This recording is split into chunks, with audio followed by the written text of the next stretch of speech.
When I actually put my drawings side by side next to each other from what I drew a year ago to now, I actually got really excited to see just how much I improved over this past year. On the left here is one of my first portrait drawings that I did about a year ago, compared to on the right. And this is one of my more recent portrait drawings, and the improvement that I've seen with my drawings increased dramatically. Make sure you guys stay tuned into the end because I'll be going over my past year as a self-taught artist and the process that I went through for improving my drawings. And I'll also be discussing some of the most effective exercises that I use that increase my drawing skill dramatically. What's going on, everybody? Welcome back to my channel. My name is Mr. Salt and welcome to my art journey. So before we get into the huge improvement that I went through, I want to go through some of the backstory. And it was about 2021 where I finally made the decision to sit down and commit to drawing. I started browsing a bunch of YouTube tutorials on how to draw, and then one of the most common things that I've seen on YouTube was learn the fundamentals, right?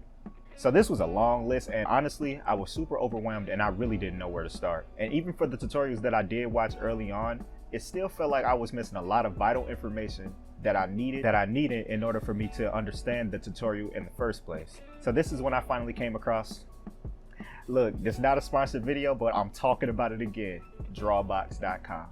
This is basically where everything started to come together for me and things really started to click. The Drawabox.com course introduced me to a lot of exercises that I still practice to this day, and where I saw the most extreme amounts of improvement in my drawing skill. Working through these exercises is when I really started to feel as if I was playing with actual 3D objects, and that's when it really started getting fun. I first really noticed this change was during the 250 box challenge, and I actually do have a video on this on my channel.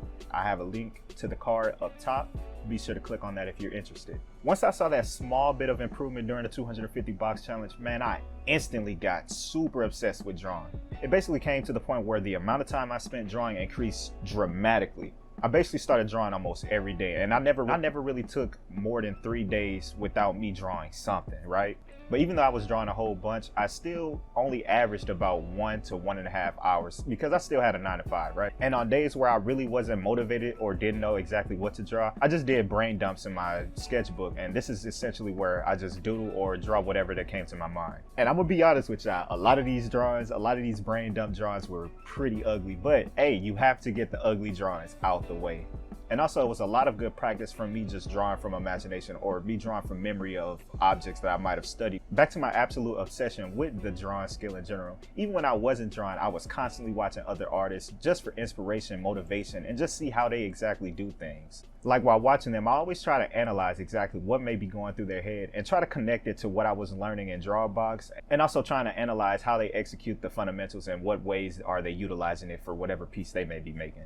One of the most fascinating people I love watch drawing is, you guys already know, is Kim Young-gi. Like, his spatial awareness is absolutely insane. I just love the way he automatically just have the perspective in his head and can basically just freestyle his drawing. That's so fire to me.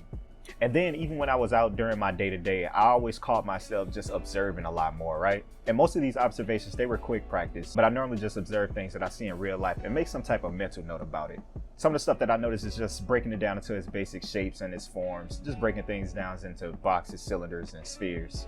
Or I try to do the Kim Young-gi exercise. I try to break down what I'm seeing into like a scene and take note of where the horizons and the verticals are and try to see how the perspective is actually applied to the scene or what I'm actually looking at. If you guys are enjoying what you're seeing so far, be sure to hit that like button and subscribe if you're new here. I greatly appreciate it. Thank you so much. So to better categorize the process I went for improving my drawings, I want to introduce you guys to the 4 stages of competency. So what the stages of competency is basically a model that shows the process of progression between being incompetent at something to reaching the level of competency. So for the first stage of the competency charts, we have the unconscious incompetence. And this is basically where you're completely unaware of the skill and what you don't know.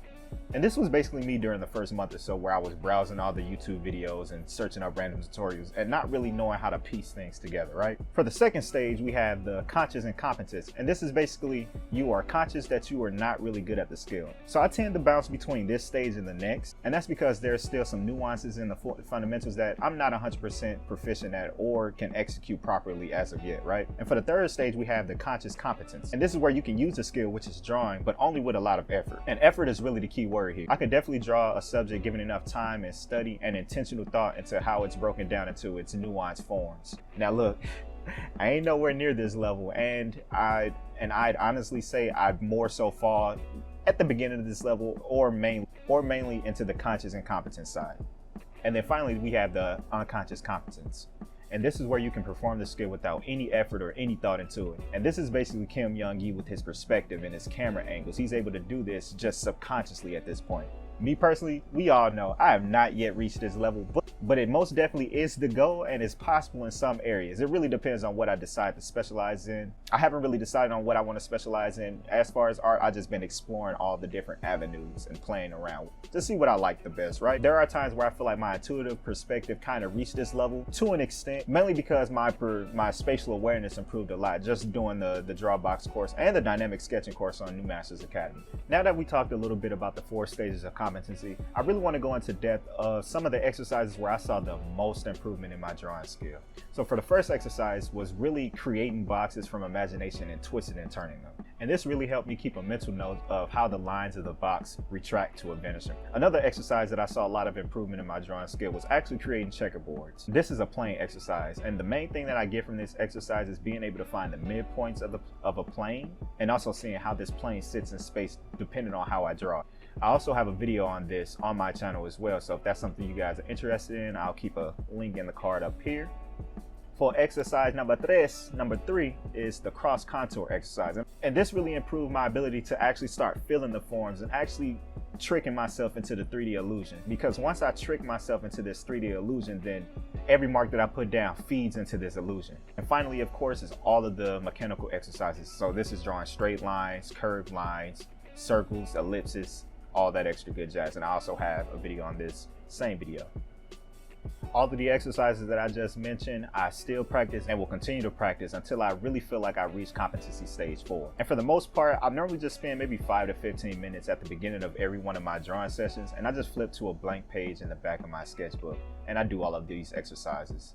Now, of course, your boy is years away from mastery, so I just wanted to go over some of the topics that I've been studying as of late. So first is line confidence, of course. And this is during the first 5 to 15 minute practice warm-ups that I do in the back of my sketchbook. Second thing that I've been doing, and this is super recent actually, is I've been really thinking more about form manipulation. This is what I do normally when I really don't know what to draw, don't have anything to draw, just practice this. And this is basically where I'm taking the form and I try to imagine and envision how it would look like if I stretch, pull, smash, smush, pull. I said pull twice, but all of that extra good jazz on the particular form. And this is mainly with organic objects. I also started dabbling a bit in figure drawing. I spend maybe probably like 30 or so minutes. I do want to note a lot of these exercises is on a day-to-day basis. It's not all during one particular drawing session, because I do only spend maybe an hour and a half during my drawing session. And what I'm mainly doing with figure drawing is trying to have a visual representation of the mannequin and just practicing the posing the mannequin and trying to represent the poses that I see. And a good spot for references is lineofaction.com. So if you're looking for a place for pose references, that is a great place to go. Another thing is always perspective. Right now, I'm really trying to be more aware of controlling the eye level and being more aware of how things align in relation to each other. I've also started being a little bit more aware of proportions, mainly just trying to get the measurements correct, just so I can have some type of likeness towards whatever subject that I may be studying. And then finally, for my biggest mistake and issue at this point, is really trying to slow down. I really feel like I do rush my sketches a lot, and I do see some mistakes that I could have avoided if I slow down just a bit. So recently I've been just trying to take a little bit of time and just think about my next line, just making sure I have efficiency of whatever line I put down, it does what I want it to do. All right, y'all, I appreciate everybody for watching. That basically sums up my first year of being a self-taught artist. This video can honestly drag on if I went into depth about every little thing that I did in each one of those sections. So if there's something that you want me to elaborate more on, leave that down in the comment section below. Drawing has actually been an extremely satisfying skill to pick up, and honestly, I really wish I started sooner. But hey, you can't stop what is, right? If you did randomly click on this video and you don't know how to draw yet and you're looking for motivation, I have a video on why you should learn how to draw. So if that's something you're interested in, watch that video, get motivated, pick up that pencil. I appreciate everybody for clicking this video and sticking it in to the end. Y'all really the real ones. And I will see y'all in my next one. Deuces.